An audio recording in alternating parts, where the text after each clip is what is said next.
c'est Charlie, j'espère que vous allez bien. On se retrouve pour une vidéo un peu bilan parce que nous sommes officiellement en septembre. Voilà, j'espère que vous ça va, que vous vivez bien votre retour en rentrée. Et j'avais super envie de répondre à une vidéo que j'avais faite début juillet sur le fait que je voulais prendre mon dimanche de repos et que j'allais faire au mieux pour m'y tenir. Et donc je reviens vers vous après environ 2 mois, c'est pas vraiment 2 mois, pour vous dire si ce challenge est réussi, est-ce que j'ai réussi à le mettre en place et surtout quel bienfait j'ai ressenti sur mon petit être de lumière. Alors, pour ceux qui tombent sur cette vidéo comme ça va faire 3 ans en novembre que je suis autrice indépendante et ça fait pratiquement 3 ans que je bosse non-stop tous les jours et que en moyenne je me prends à peu près, on va dire cumulé 2 semaines de repos dans toute l'année. Je parle pas de vacances, je parle de jours de repos, hein. Comme si vous comptez tout le week-end et que ça faisait 2 semaines. Ce qui n'est pas beaucoup, ce qui m'a amené à faire 2 burn-out. Et donc, bon, à un moment, j'étais repartie pour un 3e, on va pas se mentir. Et j'ai décidé de me forcer à prendre mon dimanche de repos et le samedi de ne pas écrire, de ne pas corriger, de ne rien faire typiquement d'écriture, mais juste de bosser sur mon activité, mais genre sur la communication typiquement, et toutes les choses autour, administratif et tout, mais qui ne soient pas d'écriture pour permettre à mon cerveau un peu de se reposer sur tout ce qui est créativité, inspiration, etc.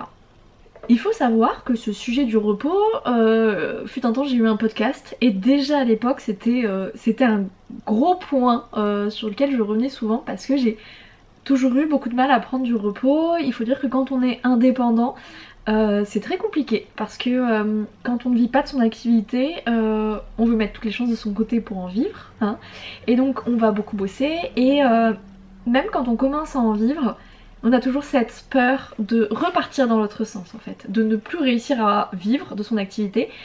Et donc, en tout cas moi, j'ai cette tendance très forte à tout faire pour mettre les chances de mon côté, pour maximiser. Et pour ça, bah forcément il faut travailler sur son activité et donc je travaillais tous les jours. Il y a aussi le fait d'avoir un métier passion qui rentre en jeu parce que c'est du métier, c'est ton métier sans être ton métier.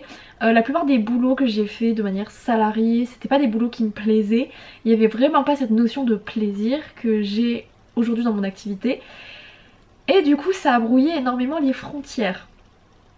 Il faut savoir que même petite, même adolescente, j'ai toujours beaucoup rempli mes week-ends de trucs à faire, d'écriture notamment, parce que je pense aussi que j'ai un petit souci avec l'idée de ne rien faire en soi. Et donc bah voilà, j'ai eu la chaîne YouTube où je me suis énormément consacrée quand même, et aujourd'hui c'est les livres. Et on va pas se mentir que c'est pas évident, je vais pas vous mentir, cet été en mode ouais j'ai réussi tous mes dimanches à me reposer et à ne pas bosser, c'est faux. Notamment parce qu'en fait quand les copains viennent à la maison genre en semaine et qui viennent pour 2-3 jours, et ben je travaille pas ou je travaille beaucoup moins et donc je rattrapais ces jours là sur mon week-end. En soi on pourrait se dire oui tu vois tes amis ça reste quand même du repos, mais et c'est ce que je pensais aussi finalement, sauf que je me rends compte que c'est pas le cas. Je suis quelqu'un de très introverti. On confond souvent je pense l'introversion et le fait d'être casanier, parce que une personne introvertie va avoir beaucoup besoin d'être seule pour recharger ses batteries, et être casanier c'est aimer vivre chez soi. Les deux sont souvent très liés, mais j'adore mon chez moi hein, très clairement, etc. Je vais pas le cacher. Mais si je vis autant et j'ai autant de moments de solitude, c'est parce que j'en ai besoin pour recharger mes batteries. Et du coup, même si ce sont mes amis que je les aime très fort, si je suis restée plusieurs jours avec eux, je vais avoir besoin de recharger mes batteries et cette recharge de batterie, elle va me fatiguer en fait. Et donc finalement quand je dois récupérer ces heures de travail que je n'ai pas eues, où j'ai pris du repos, et bah du coup en fait je reprends sur un espèce de cycle de fatigue différent, parce que c'est pas de la fatigue physique, quoique souvent on se couche un peu tard, etc. Donc c'est pas non plus très reposant, mais il y a ce truc de ouais c'est pas du repos comme quand je suis chez moi, que je ne vois personne et que je me dis ce dimanche je ne fais rien. Je ne fais rien pour le boulot et je monte un meuble ou je fais du ménage, ou je fais de la cuisine, mais je fais des trucs exclusivement pour moi en fait. Pour mon appart, pour moi, pour mon chat, mais pas pour le boulot et pas pour des potes. Et je me rends compte que j'ai pas du tout le même ressenti quand je prends des jours de repos et que je suis avec les autres que quand je prends des jours de repos et je suis seule. Et ça c'est un truc que j'ai découvert. Et du coup cet été, c'est bien, c'est qu'on fait des tests. J'ai découvert que oui, j'ai besoin de jours de repos où je suis toute seule et où je ne fais rien d'autre que regarder des séries, lire des bouquins et regarder des vidéos YouTube. Ça me fait un bien fou. Vraiment, c'est là où je me dis je suis capable de travailler et d'abattre des énormes quantités de boulot. De toute façon, on publie pas un bouquin par mois en se touchant la nouille, très clairement. Mais je me trouve bien plus efficace quand j'ai ce jour de repos dans ma semaine. Parce que quand c'est un petit peu difficile dans la semaine, quand j'en ai un petit peu marre, je me dis bon écoute, là on va s'arrêter, on n'est pas productif, on va stopper le bordel, hein, on va arrêter les frais. Tu vas revenir dans 1 heure sur ton texte et là tu vas bosser sur un autre truc ou tu vas faire autre chose, lancer une machine, n'importe quoi pour juste déconnecter un petit peu et je me dis bah voilà, t'as ton jour de repos, c'est le dimanche. Là c'est vrai que bah, t'as pas envie d'écrire et que ce serait très facile de reporter cette séance d'écriture que tu n'es pas en train de faire à dimanche. Et ça c'est vraiment le piège, c'est de pas se dire j'ai un peu un joker, je vais l'utiliser si je suis un peu fatiguée dans ma semaine. Et ça vraiment c'est pas évident du tout. Parce que quand t'as un joker, t'as tendance à vouloir l'utiliser plus facilement du coup parce qu'il est là en backup. Et vraiment c'est presque dans mon planning, je suis obligée genre tu sais de bloquer tout mon dimanche en disant ce jour là il n'est pas disponible en fait. Il faut s'imaginer que tu vas crapahuter dans la montagne toute la journée et donc que tu ne peux pas écrire. Parce que sinon ça arrive très vite que tu sois un peu fatigué en semaine et du coup ça se reporte au dimanche. Sauf que du coup quand tu commences ta semaine d'après bah, tu es fatigué. Et ça peut vite devenir un engrenage qui pue. Très clairement, on va pas se mentir, ça peut vite devenir un engrenage pas terrible. Donc de ce que j'en retire comme leçon, c'est le dimanche doit rester un jour de repos. Genre là, c'est à dire que septembre-octobre ça va être très chargé pour moi au niveau du boulot parce qu'en gros bah, cet été j'ai pris mon temps, voilà, notamment en juillet parce que l'écriture du tome 3 d'Honora a été difficile, j'ai pris du retard et ce retard s'est accumulé sur août et du coup en fait j'ai perdu mon avance. Étrangement, j'en suis moi-même la première choquée, ça ne m'angoisse pas. Parce que je crois que j'évolue tel un petit Pokémon et je suis arrivée à un point où je sais très bien que sortir un bouquin en 1 mois, j'en suis capable, je l'ai déjà fait, je sais le refaire et surtout j'ai réussi à trouver mon nouveau rythme d'écriture, je vous en avais parlé dans une autre vidéo et ce rythme je l'aime bien parce que même si j'écris 6000 mots dans la journée, ce qui est énorme,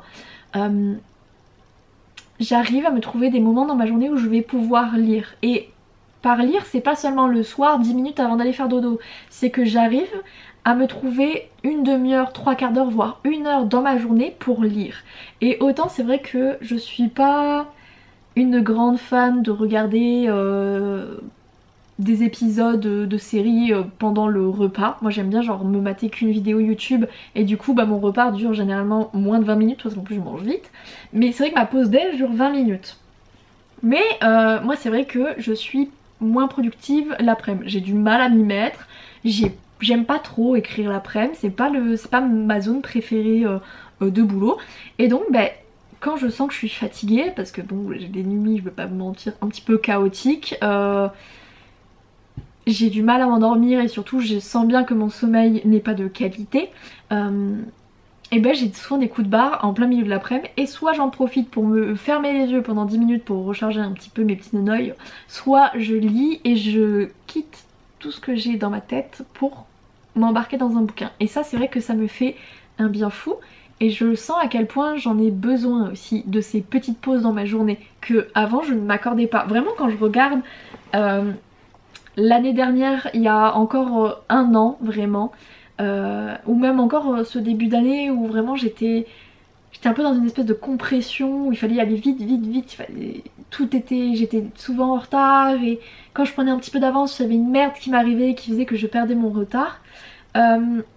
Tout ça faisait que j'étais très stressée, très angoissée, que j'avais l'impression, malgré ma très bonne organisation, d'être désorganisée et d'avoir cette impression de ne rien gérer. Alors qu'avec mon nouveau rythme, j'ai l'impression de m'accorder plus de repos en semaine, pas seulement le dimanche, et surtout j'ai cette impression de savoir où je vais. C'est-à-dire que je prévois de plus en plus à l'avance, ce qui me permet d'anticiper. Et donc plus on anticipe et moins on est angoissé par les inconnus qui peuvent arriver et popper dans le planning. Et en même temps, il y a ce truc de me dire genre, je crois que ça y est, j'ai trouvé vraiment ma méthode. En tout cas pour l'instant, ça se trouve dans un an on va encore changer. Et c'est vrai que quand on est sur des métiers créatifs, je pense que il y en a qui doivent se contenter de la même routine, ça leur convient, mais je pense que pour la majorité, on change très régulièrement de process, de manière de faire, de manière d'être, parce que moi je sais pas vous, mais le temps joue énormément sur mon moral, s'il fait beau, s'il fait moche. Là on va arriver en automne, la partie que j'aime le moins, et donc je me rends compte en automne que j'aime produire la nuit. Donc c'est vrai qu'il y a plein de choses qui font que mes routines changent.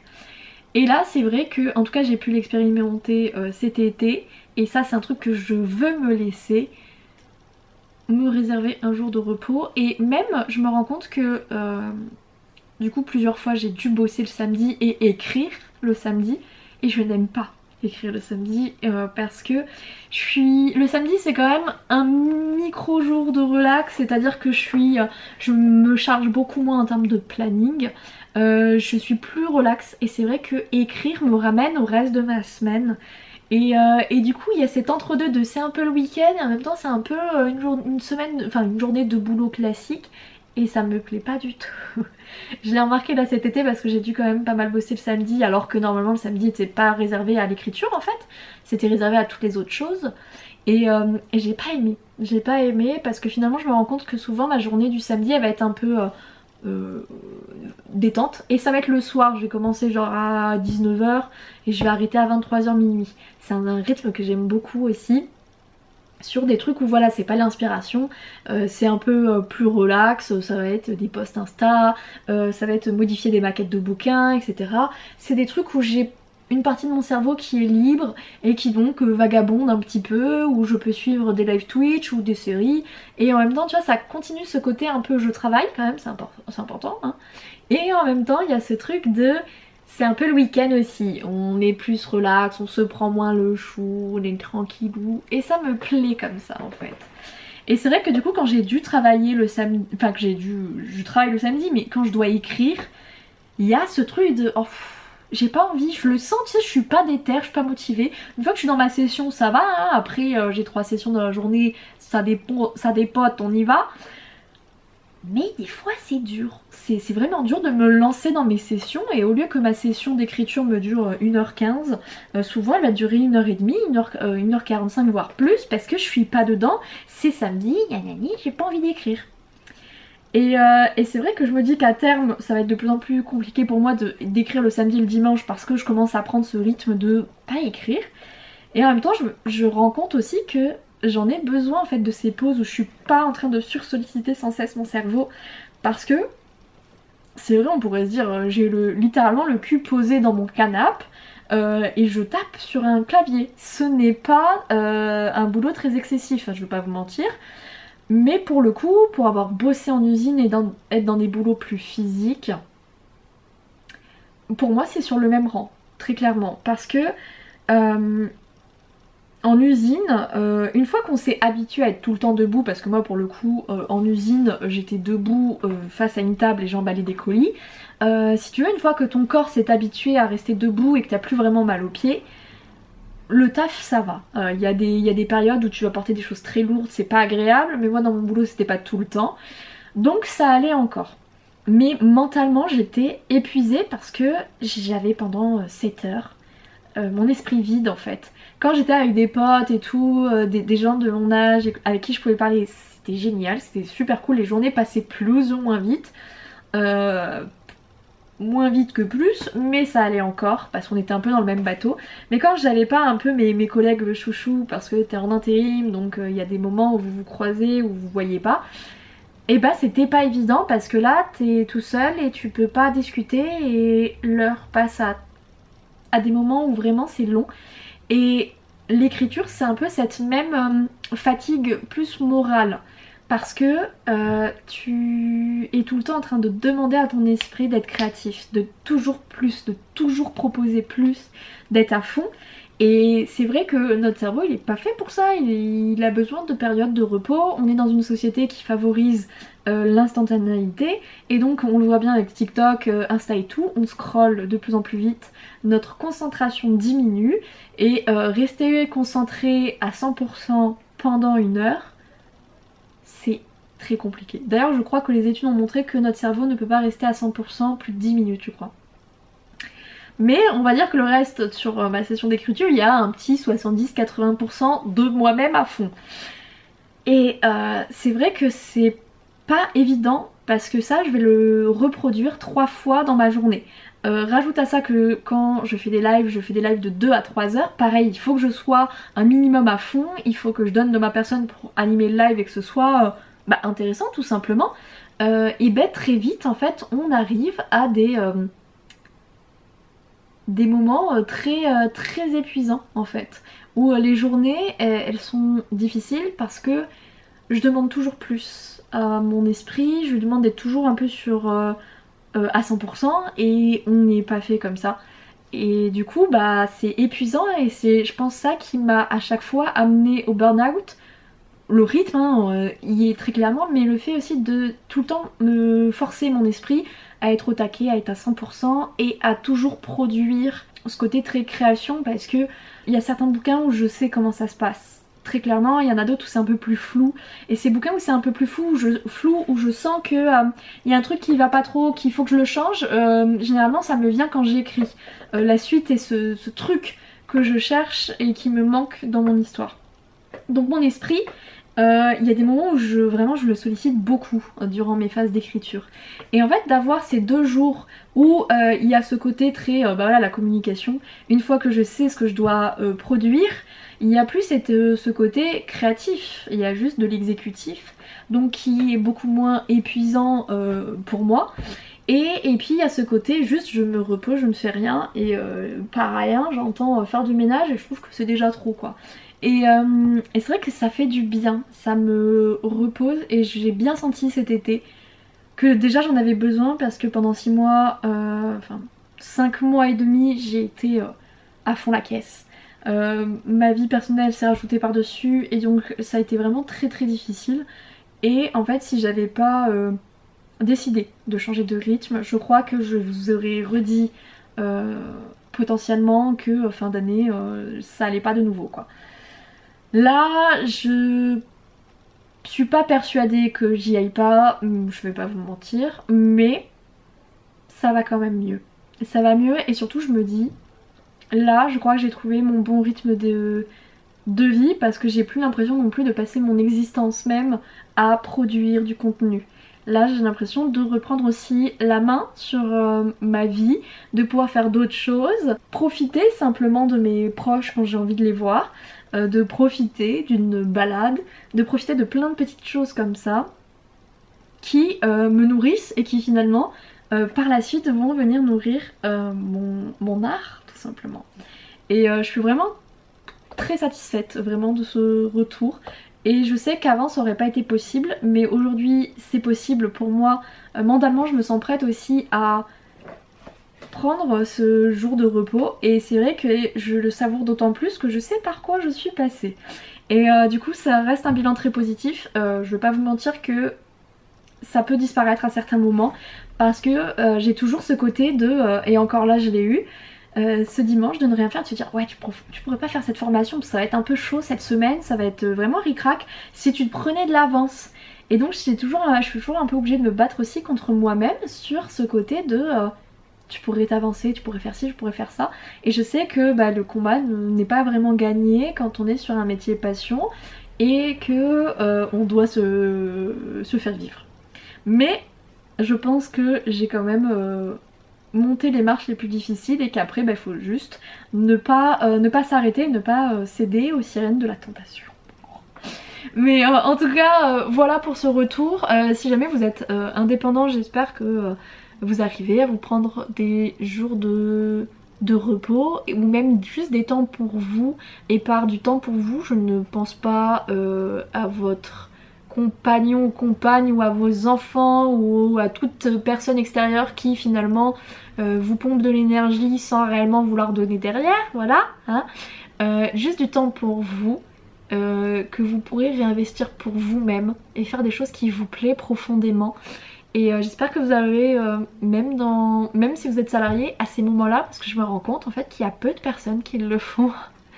Et c'est l'avantage, c'est que avec mon activité, du coup, le dimanche, je me prends 100% du temps pour moi. Et ça me fait vraiment un bien fou. Du coup j'espère que cette vidéo a pu vous aider et que potentiellement elle vous forcera aussi à vous reposer et à prendre soin de vous parce que vous le méritez. Moi je vais vous laisser là, je vous fais à tous et à toutes de gros bisous. Je vous aime tous très fort. Ciao ciao.